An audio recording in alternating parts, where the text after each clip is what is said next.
తెలంగాణలో 12కు పైగా స్థానాల్లో బీజేపీ విజయం సాధిస్తుందని పార్టీ రాష్ట్ర అధ్యక్షుడు కిషన్ రెడ్డి ధీమా వ్యక్తం చేశారు. మల్కాజ్గిరి బీజేపీ ఎంపీ అభ్యర్థి ఈటెల రాజేందర్ నామినేషన్ ర్యాలీ సందర్భంగా నిర్వహించిన సమావేశంలో కిషన్ రెడ్డి పాల్గొన్నారు. రాజకీయంగా అనేక ఉద్యమాలు చేశారని, ఎన్నో ఆటుపోట్లు ఎదుర్కొన్నారని చెప్పారు. మల్కాజ్గిరిలో ఈటెలను గెలిపించాలని పిలుపునిచ్చారు. ఐక్యమత్యంతో పనిచేయాలని కార్యకర్తలు, నేతలకు సూచించారు.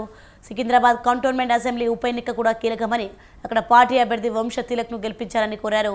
కాంగ్రెస్ ఏం చేసినా తమ గెలుపును ఆపలేదని కిషన్ రెడ్డి చెప్పారు.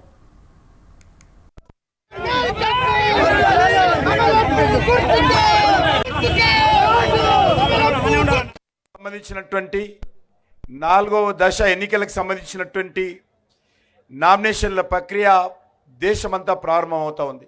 మన తెలంగాణ, ఆంధ్రప్రదేశ్ రాష్ట్రంలో కూడా ఈ రోజు నుంచి నామినేషన్ల ప్రక్రియ ప్రారంభమైంది. మొదటి రోజే మల్కాజ్గిరి నుంచి మన యొక్క ఈటెల రాజేందర్ గారు నామినేషన్ వేస్తూ ఉన్నారు.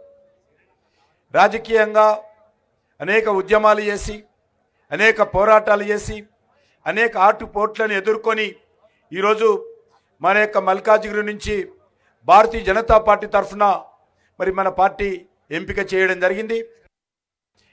తెలంగాణకు సంబంధించినటువంటి